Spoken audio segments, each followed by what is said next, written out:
la poeta von Bingen.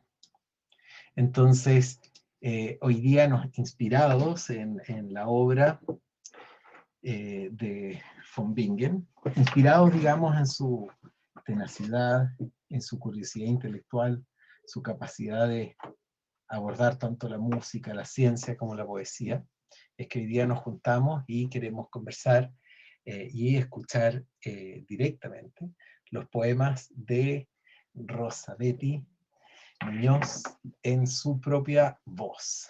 Y eso yo creo que hoy día, en tiempo de pandemia, eso es verdaderamente un lujo. Así que te agradezco mucho, Rosa Betty, por haber aceptado nuestra invitación, y también queremos agradecer a, a Kurt Folch, porque tenemos nosotros una tradición que cada invitado tiene también un escritor que hace de presentador. En este caso, Kurt Folch es de la casa, en el sentido más literal que pueda haber, porque es un autor que ha publicado parte de sus traducciones y estudios en en la editorial UDP, que será la misma que también vaya a publicar pronto a Rosa Betty, y a su vez también lleva bastantes años siendo profesor en la Escuela de Literatura Creativa, y también en programas de posgrado del mismo lugar. Así que para nosotros es un lujo. En el caso de Rosa Betty, nosotros estamos frente a una persona que es poeta y profesora, y al parecer esos dos términos tienen eh, un peso de igual importancia no solamente en su formación, sino que en su forma de relacionarse con el mundo. Ella irrumpe en el ámbito de la poesía en la década de los 80, o en sus orígenes está un taller o un grupo de escritores, más bien, Chaikura, que estaba dirigido por el poeta Mario Contreras. Ella es autora de Canto una oveja del rebaño, del año 81, es autora de En lugar de morir, del año 87, Hijos, del año 91, Baile de señoritas, del 94, Santa, de 1998, etc. Tiene una obra bastante nutrida que le ha permitido ser reconocida con, por ejemplo, premios como el Premio Altazor y también el Premio Pablo Neruda en el año 2000. Y como les conté, Kurt Folch va a ser de presentador. Ya les conté cuál es nuestro vínculo con Kurt y desde dónde nace nuestra apreciación. Solamente me falta contarles que sus traducciones ha abordado obras de George Open, Tom Raworth, y es autor de algunos de estos libros. Perdón, autor de estos libros. Solamente voy a mencionar algunos. Entre ellos está Tera, Viaje Nocturno, Líquenes, La Dormida, y como también es autor de una antología de Rosa Betty Muñoz, publicada en ediciones Tácitas, titulada Polvo de Huesos. Entonces, ya con esas brevísimas introducciones, dejo a Kurt, que nos va a presentar a Rosa Betty. Luego, a continuación, Rosa Betty, tú puedes leer, y una vez concluida la lectura, damos espacio a algunas preguntas. Muchas gracias, bienvenidos. Adelante, Kurt Folch. Gracias. ¿Se escucha? Perdón la pregunta típica, pero ¿se escucha bien? ¿Sí? Sí. Perfecto. Súper. Gracias, Rodrigo. Sí, soy de la UDP, soy de la casa, pero siempre es agradable que uno lo inviten a estas cosas. O no siempre es agradable, pero a veces es muy agradable, y en este caso súper agradable para mí, ¿no? Presentar a Rosa Betty, una poeta muy querida, una amiga muy querida. Ya Rodrigo desclasificó la información. Yo ya trabajé antes, he trabajado con Rosa Betty, trabajé con su poesía, tuve el agrado de participar en esa antología que sacó, que publicó Ediciones Tácitas. Así que, Rosita, yo estoy en Santiago, tú estás en Chiloé, un agrado volver a verte. Voy a ser muy breve para presentar a Rosa Betty. Yo admiro su poesía, me encanta su trabajo. Y voy a hacer una pequeña presentación, pero parte de la presentación en realidad es eh, eh, tratar de responder a la pregunta, ¿qué se imaginaría alguien que no sabe nada de Rosabetti y ahora, producto de lo que sucede con el Premio Nacional en buena hora, de pronto le da la curiosidad, bueno, ¿quién es esta poeta sureña, chilota? Y tratar de ponerme en ese lugar, ¿no? ¿Y qué puede suceder? Bien, seré breve. Resulta grato descubrir en las últimas semanas cómo la ya tradicional pelotera en torno al Premio Nacional de Literatura se centra en el trabajo de 4 poetas muy notables. Una de ellas, Rosabetti Muñoz, méritos tiene de sobra. Obviamente que clasificarla como poeta chilota es correcto, pero en esa definición también hay una trampa. Una cosa es el sur y el Chiloé que se visitan y otra muy distinta, vivir allí. Lo digo por experiencia. Los sureños son en general, tal como definió Jorge Tellier, gente del fuego y la lluvia, y entre ellos los chilotes, desde 1567, son gente de frontera que han desarrollado en el archipiélago una percepción del mundo vinculado al poder benévolo o maligno de la naturaleza con particular intensidad. A los chilotes los acuna y rodea un mundo en que lo mítico y su lenguaje, su imaginario de leyendas y brujería, tiene una intensidad casi imposible de comprender para los no chilotes. Es, como lo definió el historiador Rodolfo Urbina, una frontera cerrada, una sociedad marcada por la dispersión de la población rural y el mestizaje cultural, un mundo donde, cito, todos se conocían y todo se sabía. Hijos del rigor, trágicos y suicidas hasta la médula, para los chilotes su isla es la isla, fuera de ella el resto del mundo pareciera ser un caótico masijo de quién sabe qué. Rosabetti Muñoz nació y se crió en una familia más o menos nómade al interior de esos parajes. El suyo era un mundo mágico pero también práctico. La infancia fue feliz sin lujos ni ociosidad, tal vez por esa cierta sensatez que regía el ritmo de su vida doméstica. Las características isleñas no son un lastre pintoresco, sino sustrato y aplomo. Su lírica es la voz de un ser humano que nombra la experiencia común, terrible o feliz de estar vivo. Sabe de dónde viene, pero su mirada apunta más allá. Habla con el lenguaje que le es suyo, que ha acuñado, apelando a la universalidad de la condición humana. Ahora, dentro de este marco, intento imaginar qué piensa sobre Rosabetti Muñoz alguien que recién sabe de su existencia y desea leer alguno de sus libros. Creo que pueden producirse malos entendidos. Quien espera una lírica etnocéntrica, bucólica, melancólica, descriptiva, sufrirá un golpe violento. La poesía de Muñoz está hecha de donde viene, de ese barro, esa madera, esas piedras, eso es innegable, pero es difícil reconocer postales. No las hay. Es una escritura sofisticada y refinada, también brutal y violenta. La belleza, como siempre, es producto de la amalgama de lo sublime y el horror.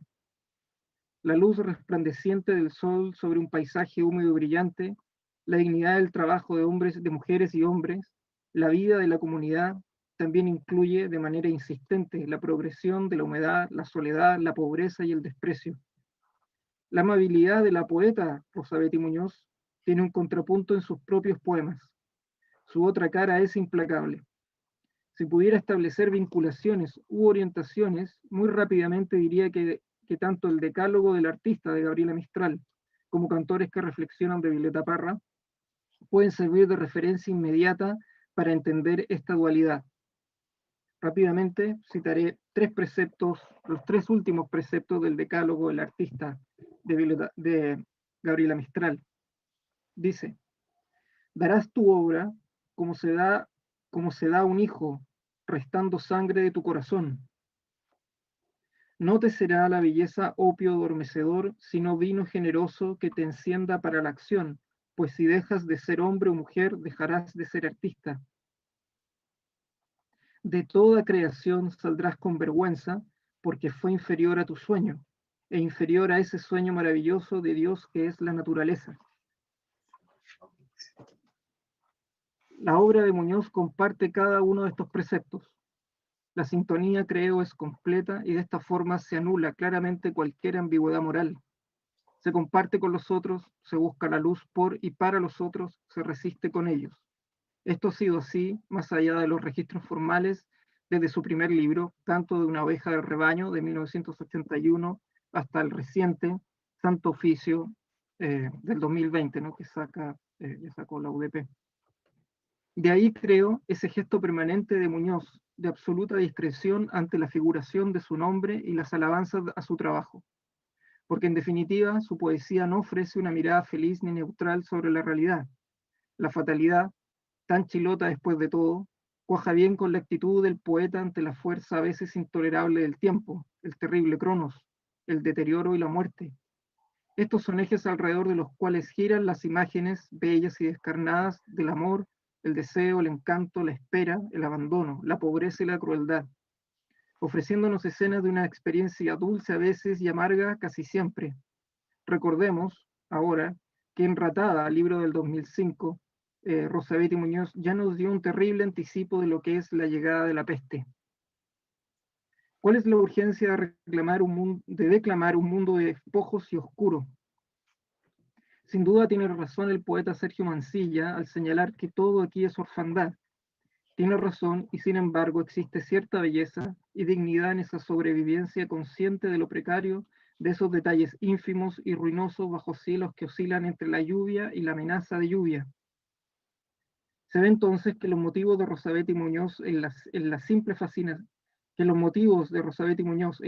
fascinación, y apego a un paisaje y a una cultura determinadas no es tal, y menos falsear una imagen de aquello. En el apego y lealtad por su mundo, en el universo que ha logrado estructurar, Muñoz cumple con uno de los consejos más ciertos de Oden, el poeta inglés. Jamás se debe gritar al lector. Ello ofrece así trozos de una realidad tal como los percibe. Se trata de una poesía densa, húmeda, preñada de una poeta atenta a sus necesidades y a su materia prima, el lenguaje, en un oficio que requiere tanto resistencia como instinto y talento para lograr que el poema se logre y nombre la realidad, replegándose en ella, detallando la fascinación con que se observa una intimidad permanentemente amenazada o que descansa en una amenaza permanente, precisamente aquello que nos nutre y forma. Gracias. Rosita. Muchas gracias. Buenas tardes a todos.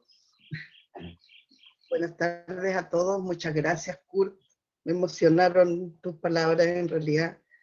Me pidieron que prepare un texto donde hablo de las razones de mi escritura, que un poco indague en ella. Y yo intenté hacer un diálogo con la poeta que pusieron como seña, ¿no? Un diálogo con Hildegarda de Bingen. Tomo algunos versos de ella como inicio de algo. Por ejemplo, aquí, reconocer este don como una gracia.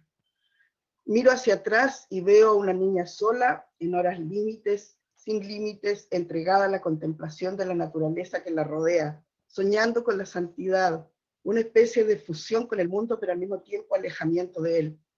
Sí, la luz, elemento con el que tradicionalmente se asocia a la fe, había llegado honda y profunda hasta el eje sostenedor, iluminó rincones que no sabía que tenía, sacó de la nada impulsos y pasión para mirar y sentir, y se adhirió para siempre como una sustancia que no se puede raspar, por más que experiencias posteriores empujaran a la duda, a su disolución.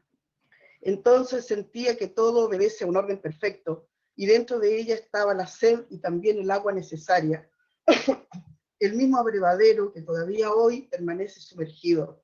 Basta un ruido, una palabra, cualquier eco para despertar el conocimiento profundo que yace dormido. Intento asociar la escritura a ese impulso que me hacía transparente, me elevaba sobre la gravedad, me hacía considerar los miembros del cuerpo como colgajos, materia que solo pesa, que se pega a uno como abrazo pueril, liviandad que me despojaba del peso de los días, una pulsión que unía todo lo existente sin demasiadas preguntas, con la sensación plena de que así debía ser. No siempre sentí la fe con pacífica serenidad. Era como estar en medio del mar a veces, meciéndose con calma, dejándose llevar sin oponer ni músculo ni pregunta, suspendida en un no tiempo, en un no lugar. Pero otras veces era un oleaje flotando en elevadas olas espumantes y la pequeña embarcación que era mi cuerpo parecía que iba a hundirse para siempre mientras mi profundo instinto obligaba a remar y remar mientras palpitaba sobre ese mar arremolinado y amenazante. Había un deseo de pureza tan profundo que implicaba una renuncia hacia las cosas del exterior y me impulsaban a adentrarme en el mundo interior. Parece que hay un espacio de recodos cálidos y sombreados que son un refugio donde no se desea nada más. Tan maravillado está uno, tan lleno de gozo que el mundo exterior queda desplazado. No tengo conciencia en qué momento o qué circunstancia sepultó esa pasión sagrada en una hondonada remota, pero sé que se trató de fijar la mirada en los extramuros y empezar a lidiar con los organismos que crecían en la humedad del cuarto, primero, sentir que la piel se va acomodando al roce impúdico de las sábanas, que se experimenta placer al hundir el pie en el barro. Cuando la carne es el único horizonte, la materia que lo copa todo no se remonta, se vuelve a estar derramado en el mundo. Así como un acto de fundación realizado sobre piedras, fueron los ritos católicos los que influyeron en esta experiencia vital. La piedra de la memoria ha guardado el miedo y la culpa como altares permanentes, del mismo modo que los isleños de la capilla de Yingua colocaron una piedra en el hoyo, con un hoyo en el medio, donde se colocó una botella que contenía todos los nombres de los antiguos en un afán por trascender. Ni toda la luz de la fe sirvió para iluminar el rincón donde cuaja el miedo. La dulzura del afecto está contaminada con la posibilidad de la pérdida, y en las afueras de cada instante permanece el ángel de espada en ristre que veía Huidobro. Hay demasiado que hiere en las afueras, y esa percepción transformó la inocencia originaria a la que aún aspiro y persigo con pequeñas tretas como poner vasos de agua por todas partes o ramos de ruda detrás de las puertas. La necesidad constante de estar en el mundo total y organizado ha seguido latiendo en los interiores, ahora como una falta, un muñón. Otro verso de Hildegarda, y responder a él ansiosamente con humildad y devoción. Para situar una forma de decir desde dónde se habla, es preciso dibujar un poco el mundo personal. Debo decir que el hilo fundamental de mi escritura se remite hasta muy atrás en las voces de las poderosas mujeres del mundo chilote del cual provengo. Debido a la pobreza económica de las islas, los hombres en general se iban a trabajar a las faenas de esquila en las grandes estancias del sur argentino y chileno. Mi propio abuelo salió antes de que naciera mi madre y no volvió más. Había muchas mujeres solas en la isla a cargo de la siembra y de la crianza de animales, de la educación de los hijos, y ellas relataban, una vez suspendidas las labores del día, los misterios de un mundo complejo al que daban explicaciones aparentemente simples. Con voz de salmo aprovechaban de decirse a sí mismas los consuelos de una vida dura. Mi madre nos recitaba larguísimos poemas, sobre todo cuando afuera había temporal y estaba sola con nosotros, sus hijos, en las noches oscura preelectricidad. Algunos de estos poemas eran dedicados a la Virgen y las repetí muchas veces en las procesiones que se hacían a los santos en varias islas pequeñas del archipiélago. Dice mi madre que su propia voz y las palabras eran un bálsamo para los terrores, un conjuro con el que nos envolvía y arropaba hasta que llegaba el sueño. Aprendí entonces que las palabras tienen efectos físicos, afectan la realidad y hay que tratarlas con respeto. Aprendí que el mundo natural y las comunidades isleñas forman un intrincado mecanismo con sus leyes propias, complejas y oscuras. Aprendí que la humildad es también comprender que el universo es una totalidad y vulnerar una de sus partes provoca desajustes. Después también aprendí que si algo atenta contra la mantención de estas redes, fuertes lazos entre unos y otros, es la fractura de esta voz femenina que venía desde muy atrás. Se interrumpe el relato al instalar en el lugar de privilegio de la casa el televisor. Se interrumpe el relato al salir la madre, el padre, las tías, las vecinas a las fábricas a trabajar y llegar tan cansados de los turnos que no hablan. Desde los intensos días de la infancia hasta el oleaje poderoso de estos días, la tarea ha sido buscar palabras para decir este mundo. Aparecen una y otra vez las santas cargadas de avalorios, sus figuras estáticas, sus expresiones inmutables que están indisolublemente unidas a la visión del mundo de la comunidad isleña. Los poderosos muestran el deterioro, así como el tejido y lo comunitario también está en descomposición. Los ritos se van espaciando y cada vez son menos sus fieles, como muestra de lo solo que volvemos a estar. He escrito siempre impregnada de las vivencias primeras en distintas comunidades rurales de Chiloé, poemas en verso y prosa poética que intentan acercarse a la materia de las transformaciones que ha provocado la irrupción de una cultura invasora y su impacto en las comunidades. Me interesan ciertas lecturas, como las que proponen los propios santos, sus rostros y la relación que tienen con los fieles cada vez más ancianos, cada vez más pobres, más alejados del llamado progreso. A través de los rastros de la religiosidad también me interno en el Chiloé moderno, con su complejidad y sus respuestas frente al presente. Dice Hildegarda, marchar hacia un lugar donde no había agua y nada era placentero. Como el caracol, siempre voy con mi paisaje a cuestas. Tales libros no tenían otra función que ocultar la grieta de la pared, dicen que dijo Rimbaud acerca de sus libros de poesía. Me acerco más a la poesía que se concentra en la grieta, hace un acercamiento e intenta ampliar el foco hasta ser parte del todo.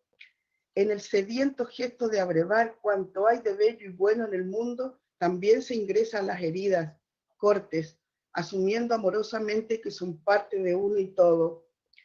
Considero la poesía un territorio de búsqueda permanente, donde las palabras acumulan claves de encuentros con uno y todos. Algunas afortunadas veces, incluso, iluminaciones que aluden a una comprensión de la realidad de esa otra que apenas adivinamos la mayor parte del tiempo. Entonces, en la poesía hay una reserva de sentido tan necesaria que a la larga se deberá volver a ella cuando la fiesta de los sentidos se termine. En la mañana de la peor resaca, la poesía ofrecerá su tesoro inagotable de significados. Por eso es resistencia siempre el permanecer ahí, como guardianes del mito, tal como decía Jorge Tellier. Todavía suscribo los acuerdos fundamentales que unían a los poetas del sur de Chile en la década de los 80, permanecer en la provincia y desde este espacio geográfico cultural procurar un lugar para nuestra escritura, excavar en la historia personal y comunitaria, de modo que la palabra esté cargada de su valor identitario. Esa palabra será un aporte a la hora de decir un sur aún en construcción, trabajar solidaria, comunitariamente, hacer circular los textos de modo que provoquen y convoquen, aunque sea precariamente, mantener el movimiento. El esfuerzo de mi escritura es dar alguna coherencia a la vivencia de una infancia plena de misterios, pero fuertemente marcada por el afecto y los valores comunitarios, junto al despertar adolescente en plena dictadura militar. El dolor, la angustia incluso provienen de esa pérdida fundamental que es la oportunidad de pertenecer a un espacio más humano, más cerca de la justicia. Oh frágil ser humano, ceniza de cenizas y podredumbre de podredumbres, habla y escribe lo que ves y escuchas, dice Hildegarda. La materialidad cede frente a los embates del implacable cotidiano, sus absurdos, su carga de soledad. Condenados como estamos, no solo enfrentamos la degradación de nuestra propia estructura física, sino que nos ha tocado el tiempo de los coletazos propios de una naturaleza abusada. Se camina a veces sin voz hacia el lugar al que nos arroja este tiempo. ¿Para qué la palabra? ¿Cuál es su oficio en este territorio de amenaza constante? ¿Es relevante el gesto de la escritura en medio de la peste? ¿Tiene un lugar la poesía en la mesa ciudadana? Todas señas de una permanente inquietud que impulsa a escribir y participar del mundo. Resuenan las palabras de Jorge Tellier. Tú sabías que la poesía debe ser usual como el cielo que nos desborda, que no significa nada si no permite a los hombres acercarse y conocerse. La poesía debe ser una moneda cotidiana y debe estar sobre todas las mesas. Y entonces, fijación en lo mínimo, el lenguaje que se aferra a expresiones simples, al habla cotidiana como mecanismo para develar los misterios de las vidas y también para conjurar las impiedades y terrores. Se busca la inmersión con el agobio de lo cercano, en el agobio de lo cercano, rastrear en la medida de uno mismo y los otros eso que es también la maravilla. Cito finalmente al poeta norteamericano Billy Collins en traducción de Carlos Trujillo. Primero, todo bruñido alrededor. La mesa, el lápiz, el vidrio de la ventana, el peine, la peineta, el agua y la ropa limpia. El inmaculado altar de tu escritorio. Una superficie limpia en medio de un mundo limpio. Eso dice Billy Collins. Cuando escribo, vuelvo al mundo primario donde todo está relacionado y en ese convencimiento parto por ordenar territorio físico, mental, afectivo. Se trata de aquietar el espíritu para decir, buscando la palabra que permita la mejor absorción de nutrientes. Y otra vez Tellier, la poesía es un respirar en paz para que los demás respiren. Porque escribir fue también entregarme al gozo del paladar, saborear las palabras y como el caracol dedicarme a rodear mi universo de 2 metros con un hilo de plata. Eso en cuanto a la reflexión. Y ahora leo, voy a hacer una lectura de varios libros diferentes. En nombre de ninguna, un precioso objeto que hizo Ricardo Mendoza de Ediciones del Cultrún. Voy a leer de aquí. Esta, la de la foto, es la misma que jugaba con su muñeca todo el día y en la noche la arropaba para que no sienta frío ni miedo. Se resistió a tirarla cuando perdió un ojo. Siguió negándose cuando cayó sobre la estufa y se quemó el brazo de goma, y cuando se le apelmazó el pelo, y cuando quedó con una sola pierna. Es la misma, sin señales de pena, posa con los restos del recién nacido sobre los trapos con los que limpió el piso. Cuando cayó su muñeca al pozo séptico, a ella misma le cubrieron la nariz con un pañuelo impregnado de colonia y la bajaron amarrada de la cintura para rastrear entre la mierda de los suyos. Después tuvo que refregar el amasijo de plástico y sacarle brillo a los ojos de vidrio y después lavar la ropa toda la ropa y todavía más tarde escarbar con una astilla debajo de las uñas donde el olor se concentró para siempre. Mi madre borda en el extremo de la mesa pronunciando frases apocalípticas, señala con aguja acusadora todo lo que se nos viene encima. A 2 manos protejo mis oídos, pero los letreros luminosos zumban instalándose en el pueblo, el estruendo de las risotadas en la televisión, la basura acumulada en los caminos vecinales, vísceras de animales cuelgan de los cercos. Mi madre ahora mueve la cabeza lado a lado reprobando, dice que nos encaminamos al fin. Y esta es la Bernarda. Ella leyó en el diario una noticia sobre el asunto de las guaguas botadas en basureros públicos y se le contrajo de golpe el vientre vacío. Reclamó en el juzgado al primer niño para acunarlo muerto, le puso de nombre Aurora y lo enterró en un lugar sagrado para tener donde ir a dejarle flores. La tumba que compró es amplia para que vayan llegando sus hermanitos. Aguas. No se habla de los ríos ocultos, no se nombran sus aguas ni se intenta oír el curso de cristal. Permanece ahí, reserva y fondo de otro paisaje. La palabra y el agua tienen ese pacto secreto, celo de decir, cubre la desnuda transparencia, celo de borboteo imposible. Basura. Ahora tenemos aquí una bolsa negra que contiene un niño. Sabemos que sufrió, que se retorcía, que se le pegaba el nylon en la abertura de la boca. No alcanzó a reír, no alcanzó a colgar de la ternura de un pezón. Boca de río, Ay del cuerpo abierto en canal, despojado de su niño en operación de urgencia sobre la mesa de la cocina. Ay de la que se entierra un palillo o un tallo de apio o una rama de espino. Ay de la que se toma una taza de cloro. Ay de la que se acuesta boca abajo mientras su amiga le salta encima. Ay de la boca de río que la contiene y de esa agua ya para siempre turbia. Aquel cuyo espanto le obliga a volver la vista habrá de inclinarse y anegar sus ojos ante la niña de vientre hinchado, habrá de dolerse. Ahora no es tiempo de amarrar la lengua. Derratada, un libro editado por Long Ediciones. El epígrafe dice: mi madre dice que cuando uno tiene una pena muy grande o mucho miedo, se le llena la cabeza de piojos. Ella lo ha visto.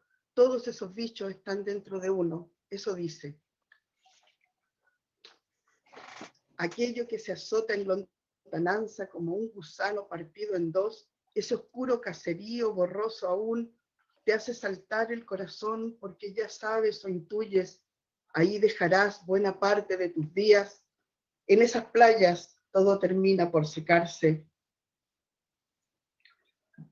No esperen una postal amable de este pueblo de mierda. Aparte del mar encabritado, además de las ratas devorándose entre ellas, aún después de los cadáveres, el asunto huele a esencias. Para estar aquí hace falta estar vencidos. Ningún movimiento en el follaje, ni pájaros baten alas, ni suena el río en su tajo. Se diría un cristal enverdecido esta tarde ardiente. A orillas del mar, soldaditos montan a las chicas del pueblo mientras espían los hijos de contingentes anteriores. Son niños sin barcos cruzándole las pupilas. Nada les ilumina más que el hallazgo de una rata viva a quien sacarle los ojos. Despierta el pueblo en su gris acostumbrado, rumor de carnicería y sangre goteando desde las presas. Tras el vidrio enrojecido, tras el filo del cuchillo, un gesto dulce atraviesa la calle y se deshace, mínimo, en la espesura del aire. La aridez de las huertas terminó por cansar a todas. Nada, ni las zanahorias crecían en ese pedregal. Partirse el lomo por un puñado de cilantro, y las flores dirán, y esas dalias enormes como árboles, no me recuerden a esas carnívoras. Parecía que lustraban sus pétalos al olor de la desgracia, crecían, se abrían, movían sus estambres a medida que íbamos cayendo. Se cuelga trapo azul en una estaca para que no se extravíe el amado. Un abrazo clandestino se prepara, cruza cercas, arriesga pie en los zanjones, espía las entradas de las casas. Miran hacia otro lado los vecinos, para todos hay señal de acoplamiento. Pendones del deseo agitan sus hilachas, cada mujer lleva un pañuelo de colores entre los pechos. Un espeso olor a semen se descuelga de los techos, escurre y se aposa en la puerta de ciertas casas. Las esposas sorprendidas en adulterio riegan sus dalias gigantes, simulan no oír, no oyen el insistente golpear del hacha en el patio trasero. Hay días en que se puede caminar sobre el odio endurecido. Ocurre que mirado desde arriba seduce este camino, un hilo entre el verde que desemboca en el pueblo arrinconado. Un aviador italiano alguna vez bajó en la playa y se quedó para siempre. Ahí el fuselaje parchado, las cortinas, la herrumbrosa puerta de emergencia. El caso es que las dalias voltean lado a lado engatusando y flamean los trapos azules. Un aire cargado de suspiros, te lo advierto, producirá esa inquietud en el bajo vientre y querrás bajar, oh sí, Así me lamía la rata, me lamía ella saboreando. Tan enorme plaga que las madres no dejaban salir a los niños, perros y gatos se escondían, poníamos paños húmedos en las puertas para que no entren las ratas, se caminaba entre lauchas, se hicieron canales profundos para aislar las casas, tambores, hoyos con tiestos de cloro. En su agujero la rata, peladura en el lomo, mira lado a lado, enferma también por la náusea del exterminio, se comió a todos los suyos y ahora trepa por el respaldo de esta silla. De Ligia, editada también por LOM el año pasado, un epígrafe que dice: una vez que has sido desterrada, lo serás para siempre. El primero fue mi abuelo. Hay una caravana de abuelos enterrados en la Pampa Argentina. Solo uno tiene en los bolsillos la foto doblada de su hija en vestido de primera comunión. Las cruces se han borrado por efecto del viento, aunque partieron su amor en dos y se fueron, aunque las rebanadas se llenaron de moho, ellos fueron los primeros. En cada familia hay un hueco en la fotografía, una silla detrás de la puerta, los nudillos blancos de tanto apretar. Su país se hundió como una moneda en el pozo de los deseos. Ligia sospecha que enterrado en el légamo, a solas, aún brilla. Otra vez la cordillera te hace llorar.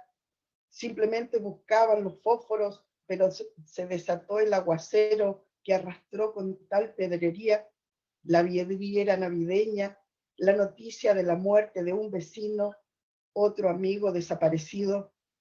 Lloras frente a la ventana donde se asoma una ciudad ajena, el torrente cae a las canaletas, a los bordes de las calles, corre hacia un mar que no es el tuyo. Hostilidad de las altas rejas, alambres de púa, portones, alarmas, veloces carreteras. Se vuelve al país y lo encuentras abierto a todo lo largo, un tajo palpitante, casas de espaldas a las plazas, de ancas enormes agazapadas en patios escondidos, excesiva realidad de las calles. Uno quiere envejecer en su lengua, buscar para morir el sitio donde está enterrado su cordón. Lo transitorio preside todo. Hay que otra vez subir la cordillera, mirar los valles, cruzar playas, puentes, preguntarse, ¿somos los que perdieron? Despreciar esa retórica, descabezar sus palabras y exhibirlas ensartadas para escarmientos futuros. Este es el país que se construyó. Para esto le sacaron las uñas a los amigos y tiraron al mar cuerpos amados atados a rieles, trozos de concreto. Para este nuevo Chile amordazaron, fracturaron huesos, rompieron tímpanos, saltaron las cerraduras de las piezas donde dormían niños.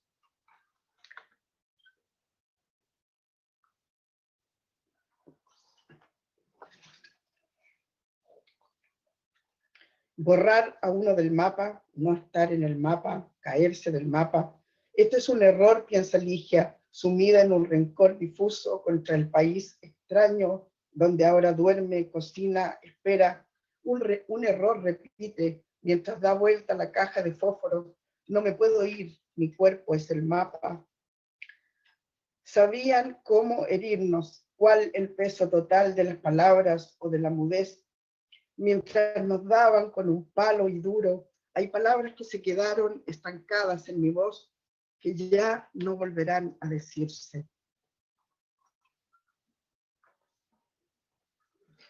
De técnicas para cegar a los peces, también publicado el año 2019. Estos 2 últimos años se ha leído bastante poesía, después podemos conversar porque De este libro, Técnicas para sacar a los peces, editado por UB el año pasado, voy a leer algunos fragmentos de un poema largo que se llama Marea Roja. Ahora la ciudad tiene otro orden.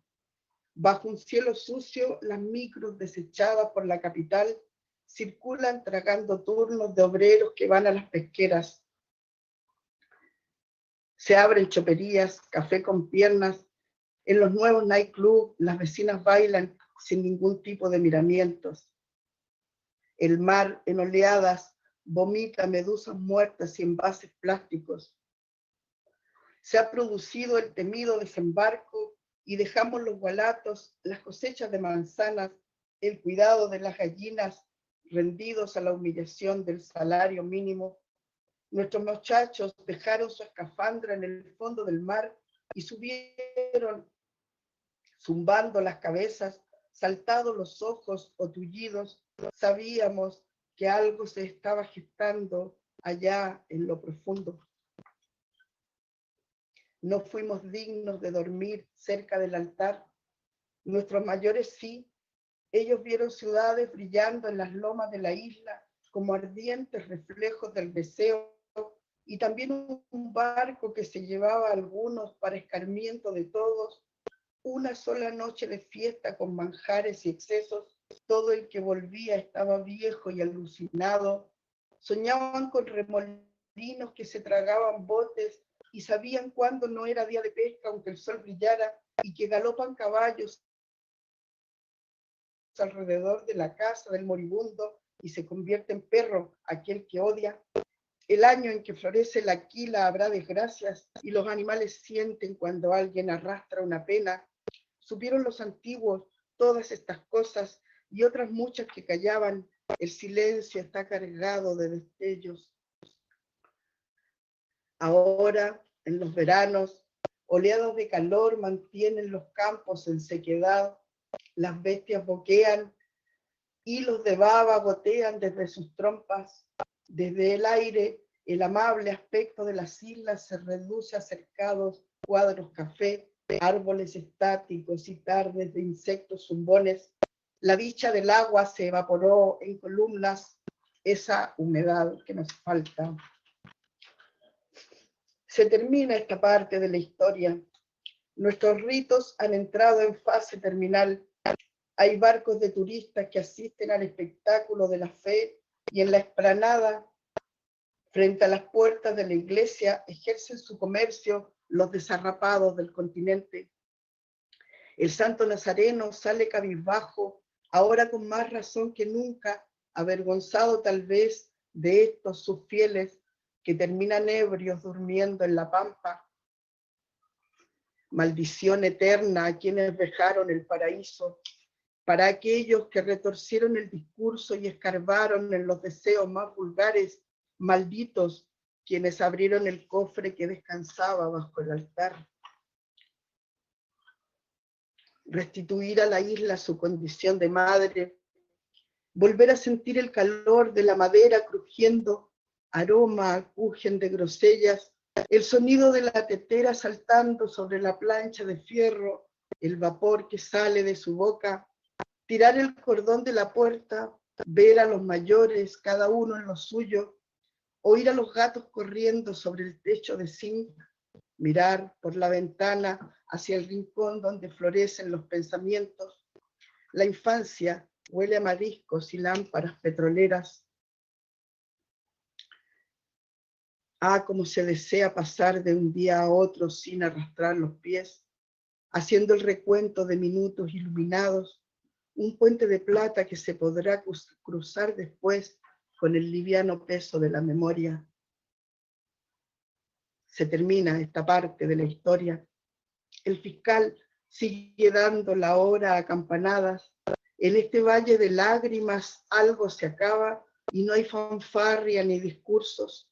Hubo imágenes de alerta, no podemos quejarnos, niños corriendo con calaveras en las manos, el incendio de Lidia que dejó un forado ennegrecido y el pez con ojos de niño recién nacido.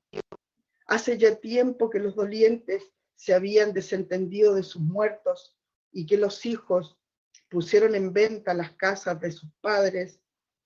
Abriré la boca y pegaré los labios al confín de las raíces, mi voz contra la tierra ahogada, que el silencio actúe como concha de ostra, mientras dentro de sí se concentra la materia de una perla, desde ahora. Y por último voy a leer algunos poemas en prosa. Bueno, La flor de la dicha.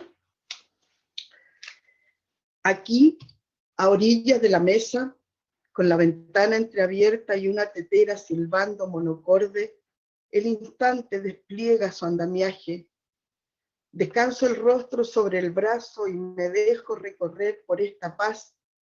Ya antes de todo, ahí, en ese sitio, estaba concentrada la plenitud, el fuego, la luz, los objetos amados, reunidos en capullos, se abren sin aspavientos. Es la flor de la dicha que estalla unos segundos y perfuma al extinguirse los demás momentos del día. Yo, piedra. Recuerdo exactamente el día que encontré la piedra escondida debajo de un montón de lamilla en la playa. Estaba cubierta de una capa oscura, algo viscosa, que me llevé a la nariz como si fuera el mar entero en el hueco de mi mano. Y yo tuve la culpa de rasparla hasta sacarle brillo. Enseguida se hizo una reunión en la escuela para instalar el motor de la luz eléctrica. Yo no sabía lo que podía provocar la piedra, así es que la andaba trayendo en el bolsillo de mi delantal, y cuando estaba sola me gustaba sacarle y pasarle un paño hasta que despedía unos destellos luminosos. Así, cada vez fue llegando el retén de carabineros, la lancha grande del maestro Ciro, la ampliación de la escuela.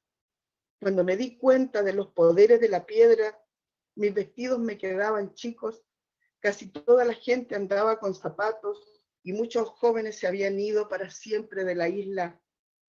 Entonces tomé el ágata maravillosa, ojitos de gato, y la envolví en un trapo negro. Después la metí debajo de una tabla suelta del piso, pero ya era tarde.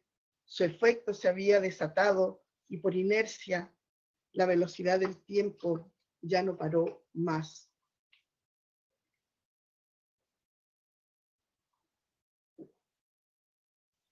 Espesor del instante. En días como este se vuelve a inundar el patio de la infancia. El barro donde chapotean las gallinas se vadea con tablones puestos uno a continuación del otro. La madre junta valor durante el día para enfrentar la oscuridad de la noche que se anuncia especialmente dura. Afuera estallan ventarrones fortísimos, truenos y relámpagos, pero los niños de sus ojos tenemos permiso para ser felices y desarmar todo el orden doméstico. La cocina se convierte en una carpa de circo con las colchas disfrazadas. El trapecio cuelga del techo y mi hermana se balancea en calzones a los que hemos pegado papeles brillantes. Soñé tanto con estar trepada allí alguna vez con el pelo flotante y un traje de pedrerías, pero lo mío era mirar. Y de algún modo todavía estoy debajo de la mesa contemplando a mis hermanos y sus faenas riesgosas. Desde el lavaplatos a la mesa de la cocina, el palo de la escoba para los más usados o una tabla también sacada de una cama permiten el lucimiento de los equilibristas. Y otra vez una sonrisa me atraviesa de parte a parte cada vez que la lluvia empieza a tupir y se adivina el temporal, porque la vida sigue siendo como esa improvisada carpa de circo. Mi madre en las sombras, su mano que no se ve, contiene el hilo de todo y ha dejado que cada uno se despliegue según un tejido que tal vez no entiende, pero confía, porque es un hilo que viene de lejos sin cortarse, desde su madre y las otras más antiguas. Mis hermanos siguen de lleno atravesando pruebas como si jugaran, y yo aquí deseando atreverme, agazapada un poco ahora tras las cortinas, La sonrisa, ahora como entonces, no logra borrar el remiendo de las sábanas. Siento, eso sí, un aire de término y sospecho que no desfilaré en el gran final con tacos altos y medias caladas. Eso. Gracias por escucharme. Muchas gracias, Rosabetti. Muchas gracias. Fuiste generosa no solamente en la cantidad de poemas que leíste, abordaste ahí varios libros, sino que quería agradecerte de corazón esa reflexión inicial que hiciste sobre no solamente tu proceso de escritura, sino tu aproximación al lenguaje.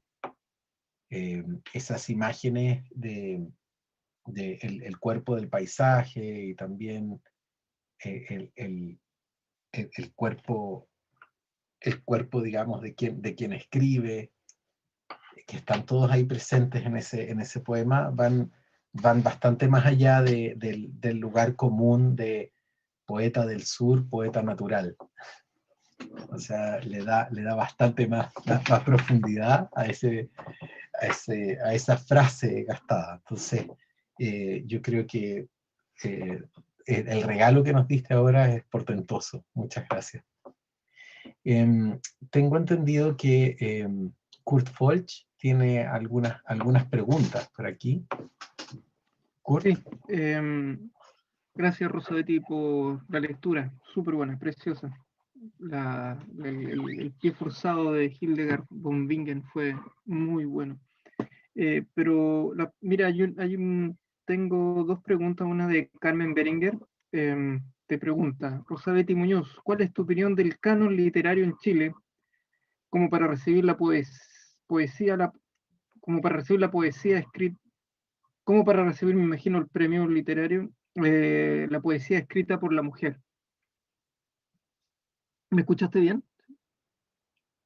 Sí, escuché bien, no voy a contestar lo que entendía. Ya se ha discutido todos estos días mucho, yo creo, estos 2 o 3 últimos meses, respecto de una situación que no es hecha escritura, ¿no? Está profundamente implicada, yo creo, con el quehacer y con el trabajo de la mujer. Aquí veo a la Sole Fariña, mi querida Sole, que ha venido a estar con mis estudiantes aquí en CUT también. Y sé que está la Vero Sondes por ahí, también otra amiga entrañable con la que tenemos un diálogo permanente. Yo creo que primero situar, ¿por qué provoca tanto? Lo han preguntado muchas veces, ¿por qué provoca tanto interés el tema del premio nacional? Yo creo que precisamente habla de nuestra precariedad, es decir, es un premio que de pronto legitima o reconoce una cierta obra y la esparce, por decir así, dentro del territorio. Y generalmente ha estado muy unido, muy trenzado con el aparato educacional. Yo leí, los escritores que leí de niña en las escuelas básicas y en el liceo, era a escritores que estaban reconocidos por la institucionalidad literaria. No sé, Francisco Coloán, el único chilote que se lo ha sacado, porque estaba también, leí a Gabriela Mistral, Neruda, que llegaban en los programas de estudio y que uno los conocía por eso. Yo creo que no solamente las mujeres, está muy abandonada la poesía en general dentro del sistema educacional ahora, que ha sido uno de los ejes para surtir, digamos, nuestro imaginario y nuestra relación con la literatura nacional. Hay muchísimos, yo conozco muchos profesores a los que se alejan de la poesía, sé que es difícil como para trabajarla en clase con los estudiantes. Entonces, en esa general panorama de alejamiento de la poesía, lo de las mujeres todavía es mayor, porque la pura discusión que hemos tenido, y sobre todo esto hemos hablado harto con Verónica Sondes de esto, del llamar poetisa, que sabemos que tiene una marca ¿cómo diríamos?, de mirar en menos el peso de la palabra poética, esa desconfianza original que tenía el sistema literario con lo que escribíamos las mujeres Es decir, de un poco relegarla a ciertos temas y a ciertas maneras de hablar, que se rompió, yo creo, aquí en Chile sensiblemente en la década de los 80 con la cantidad de voces que aparecieron y de diferentes voces que aparecieron. No, yo no creo que haya sido incorporada suficientemente a los ríos por los cuales se nutre, cómo llega a los distintos lugares y a los distintos espacios donde se lee poesía. No sé si le contesto a Carmen, pero eso es lo que se me ocurre. Esperemos que sí, pero algo nos dijiste a nosotros. Ahí tengo otra, Rodrigo, tengo otra pregunta de Elvira, ¿sí? Sí. Rosita, Elvira Hernández te pregunta, ¿no? Desde tu perspectiva poética en estos momentos de cambio de vida, ¿la poesía se sitúa en tiempo de hablar o en tiempo de callar?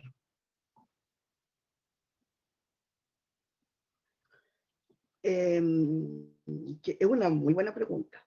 A ella le gusta mucho el silencio. La Elvira siempre está hablando del silencio y de lo que queda entre, o de toda la tarea que tenemos que hacer como lectores para completar ciertos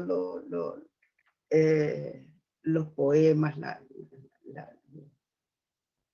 A mí debe ser por mi personalidad y también por el tema de la pedagogía, ¿no? Que me interesa mucho lo que la palabra tiene que decir. Yo creo que es un tiempo de hablar, sí, es un tiempo de hablar. Creo que en términos políticos, por ejemplo, es fundamental el momento para que nosotros digamos algo, sobre todo, por ejemplo, pienso en la generación. Me acuerdo de lo que pasó en octubre, que había toda una oleada, yo pienso hasta pre-octubre del 2019, en que yo lo comentaba en algún momento, yo estaba como preparándome para la jubilación, que yo tengo 4 nietos, estoy fascinada con ver niños de nuevo y acompañarlos en su curiosidad, en la maravilla que son. Entonces estaba instalada en un lugar en que también con mis estudiantes hablábamos mucho y estaban muy empoderados ellos de una manera de entender la realidad.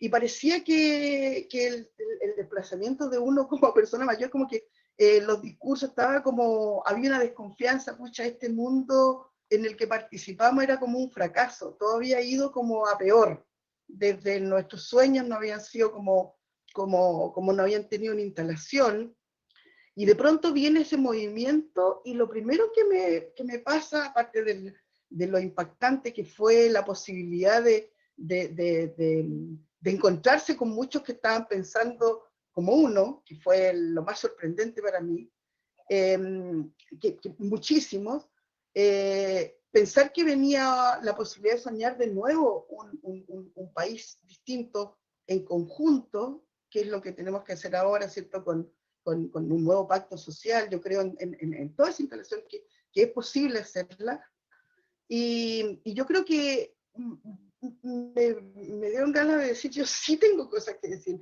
Nosotros tenemos toda una historia que podemos transmitir como experiencia. Eso en ese plano. Y en cuanto a la poesía, yo he estado dedicada, de hecho acabo de sacarlo, voy a mostrar por aquí, pero es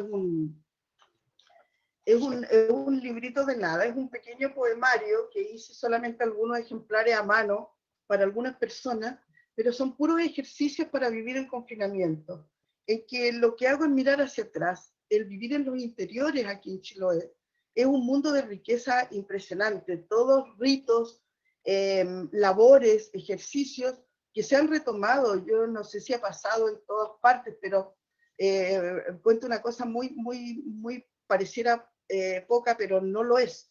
Mi mamá teje mucho y en Ancuya no encuentra lanas de colores, de variedades de colores, porque está todo el mundo tejiendo. Muchas mujeres jóvenes, en el taller en Mistral, una niña me acaba de decir, profe, le hice una ovejita. Todo el mundo está recuperando ciertas cosas. Mis nietos, que son pequeñitos, están aprendiendo a hacer pan.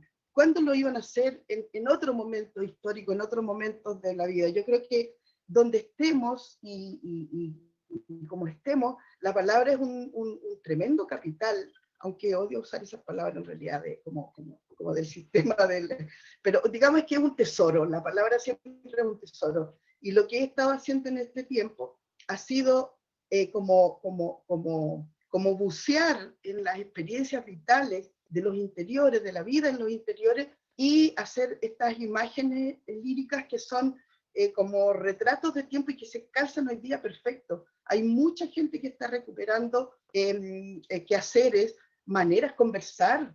Bastantes chicos me han contado también que están haciendo sobremesa de nuevo, terminan de comer y se quedan conversando. O sea, como ese tipo de cosas yo creo que hay que decirla. La palabra, ¿cierto? Lo que decimos, lo que vamos nombrando del mundo, lo estamos instalando también de una cierta manera. Entonces creo que sí la palabra tiene un lugar, y un lugar fundamental en días como el de hoy, como los nuestros, los que estamos viviendo.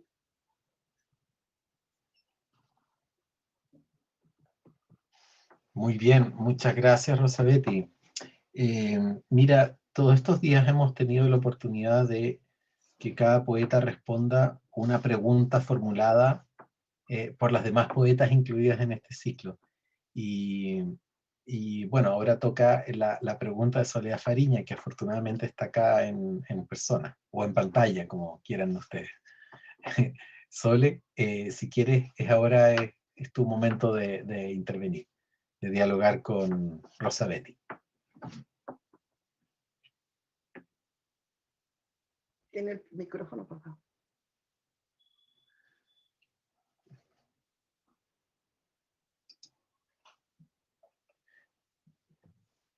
Ahí está. Ahora puedes hablar, Sole. Estaba calladita. Qué rico volver a verte.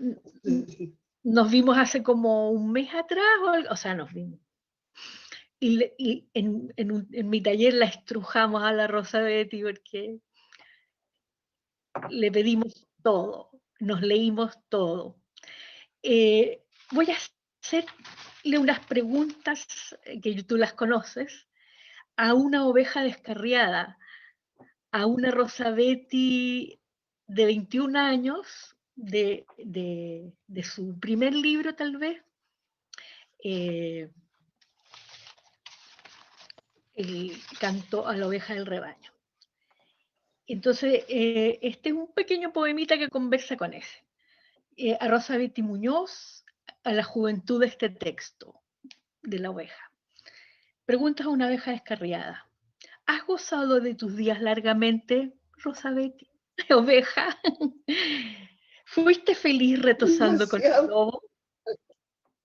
Ah, todavía oyes rumores espantados, la nuda, intrépida, sola y despavorida. Y este otro no lo conoce. Leyéndote varios de los libros cuyos poemas has leído hoy día. Y se llama Recados desde Chiloé, a Rosabetti Muñoz, a su oído fino, mordaz, despiadado y piadoso. Una niña recuerda furiosa y húmeda los peces cegados, las olas, el naufragio. El fuego, la luz, los objetos amados contrastan con el ojo impío que mira la foto, el ojo, el brazo quemado, el pelo. Reviente el pez de su propia herida. Avance contra la corriente, cegado, con su branquia expuesta. A dos manos protege su oído. Ahora no es tiempo de amarrar la lengua. He provocado mis propias heridas. Soy yo la que ha llenado de agujeros mi cabeza. La Virgen de Gracia de Tac tiene una cabeza pequeña, encumbrada sobre un montón de ropas, en aguas en contacto con la encarnación y el rubor de la madera. El bisturí baja y sube en el delgado trozo de avellano. He escondido mi cara. Yo quise que se rompa, se estrelle contra el suelo. Furiosa yo y húmeda, recuerdo los peces cegados, las olas, el naufragio. Entre paréntesis, si envuelvo la guagua, si la meto en la mochila, si me pongo el uniforme. Cierre paréntesis. Sientes mi olor cuando lees esto, deberías. Esa es mi lectura de varios de tus últimos libros y un homenaje a tu tremendamente variada poesía, Rosabetti. Hermosa. Muchas gracias. Muchas gracias, Soledad. Muchas gracias, Soledad. Yo creo que antes de ir, no alcanzamos a incluir muchas preguntas, pero sí hay un par de preguntas del público. Quizás alguna tú podrías, digamos, intentar responder o comentarla. Una es de Rogelio Vilches. Él está reflexionando en torno al concepto del lar, la evocación del lar perdido, y se pregunta si tu poesía, Rosabetti, es acaso la destrucción del lar en tiempo real. Eso es lo que él pregunta. No sé si tienes algún comentario sobre eso. Tremenda responsabilidad la destrucción del lar. Sí, caramba, como que no hay preguntas Sí. chiquititas. ¿Eh? No, no sé, pues es una lectura posible, claro. Yo, si me preguntas lo que estaba pensando cuando la Sol le pregunta, ¿has gozado tus días largamente? Yo creo que el Kurt fue, pero muy certero cuando dice esta como doble vertiente. Yo, si tuviera que elegir un otro lugar donde vivir, no quisiera estar en esa disyuntiva, porque este espacio vital, este territorio, es para mí fundamental, pero con todos sus impiedades, terrores, sus maravillas también. Es decir, yo no creo que en lo que no me siento cercana tal vez en lo del lárico, es porque lo asocio con una nostalgia de antes siempre. Y el tema de un espacio vital como este es que se piensa en vivirlo tal cual es decir, tal cual está y con la misma crudeza, mirarlo de frente y sumergirse en él, porque más que un escenario es un espacio comunitario. A mí lo que me interesa es el ser humano que está viviendo aquí y el ser humano con el que se arma comunidad. Yo creo que en ese sentido uno podría estar hablando de la destrucción de una cierta manera de habitar ese territorio, pero por otro lado, igual que la naturaleza y las plantas lo han estado demostrando este tiempo, así como muere alguna forma, empiezan a nacer inmediatamente otras. Y hoy día estábamos mirando aquí afuera en el jardín, después de los tremendos temporales que han habido, están creciendo unas plantitas que sembró Juan hace poco tiempo. Yo creo que es todo el hecho de vivir tan inmersa en la naturaleza, hace que uno tenga esa como esperanza viva siempre. Y sí es un mundo en descalabro, sí es un mundo en deterioro, sí hay mucha degradación, es un mundo lleno de angustia y de injusticia, pero también de una tremenda belleza. Todavía hay, no sé, estaba pensando en lo mismo que hablaba delante de los tejidos. Tengo una tía anciana que lo único que tiene son un par de hojitas y ella la esquila su hijo para que ella haga madejas de lana y para que regale medias, regala a todos sus parientes medias. El destino de sus inviernos es tejer para regalar. Está lleno de gestos así, solo que no tienen el mismo prestigio a veces que alguien decía por ahí que el mal tiene muy buena prensa. Yo diría que aquí está poblado, lleno de gestos que parecen menores, pero que son de una tremenda humanidad. Yo creo que eso hace que se salve cualquier visión apocalíptica de fin de un sistema cultural, económico, político. Yo creo que Chiloé tiene muchas posibilidades de mejorar y no sé cómo decirlo que no suene terrible, pero estos meses de pandemia han sido una oportunidad para mirar profundamente para dónde vamos y cómo vamos a trabajar para que lo bueno se rescate y eso, para pensar qué vamos a hacer cuando salgamos de aquí, para tratar de construirnos mejor. Estamos en eso, conversando mucho con mucha gente.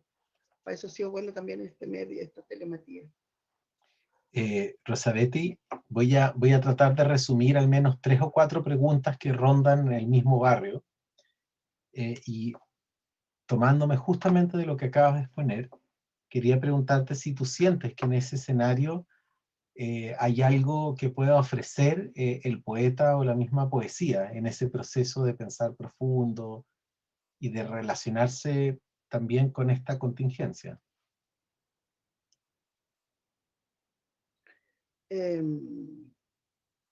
Yo creo que sí, yo creo que la poesía es una piedra angular del mundo posible de construir, yo creo. Está llena de sentido y de significado. A mí me impresiona a veces lo que pasa con tanta gente, ¿no? Cuando encuentro un texto que lo conmueve, que representa de algún modo aquello que tiene como una intuición, que en alguna parte le suena como un lejano sonido y le hace sentido y le hace mirar de otro modo las cosas, ilumina ciertos sectores de la realidad que no estaban tan en evidencia. Yo creo que la poesía está todo el tiempo haciendo eso, está siempre, tendría que estar, ojalá, como decía Tellier, en todas las mesas. Yo creo que el problema que había es que hay una suerte de caminos, de puentes que se han cortado, pero pensemos en lo que pasó con nosotros nomás. Si nosotros, cada uno, no sé si todos los que están acá, pero lo habrán aprendido de la misma manera, pero para mí la poesía, desde que era muy pequeña, pero muy pequeña, la escuchaba, y eran palabras ciegas, si quiere decir uno, no entendía casi nada, pero de algún modo fueron acumulándose como un sedimento todas esas palabras, y después se fueron abriendo a medida que pasaban los años, y con otras lecturas y experiencias vitales, toda esa riqueza empieza a desplegarse. Yo creo que no solo tiene un lugar, sino que es absolutamente necesaria. Yo insisto mucho con los jóvenes en mostrarles poesía, me la juego por la poesía porque creo que he visto además cómo se han transformado vidas. Yo soy, como le contaba a alguien, soy bíblica en ese sentido, no es para masas así como creer que, pero sí basta, y uno lo ve de profesor, ¿verdad? Cuando ves la transformación de un joven con unas cuantas lecturas y después su búsqueda personal, a mí me parece extraordinario. Y eso sí se puede hacer, y la poesía tiene esos lugares y tiene que decirle, yo creo que a todos algo. A veces solamente no se encuentran. Ayudar a buscar esos caminos también es algo que es para mí otra parte que de la pedagogía se hace también necesario. Muy bien, muchas gracias. Entonces cierras tu intervención justamente con la alusión a las 2 palabras con las cuales siempre te describen, poeta y profesora. Muy bien, ha sido muy generosa y quiero agradecer también la presencia de nuestro público. Hemos estado, esta es ya la 3ª jornada y el público ha estado ahí fiel, escuchando y disfrutando con tu poesía hoy día y con la poesía de las demás poetas, los demás. Y bueno, mañana nos toca con Elvira Hernández, aquí mismo, en el mismo lugar, a las 6 de la tarde. Y bueno, un aplauso virtual para ti, Rosabetti, y también un aplauso para Kurt Folch por su texto de presentación.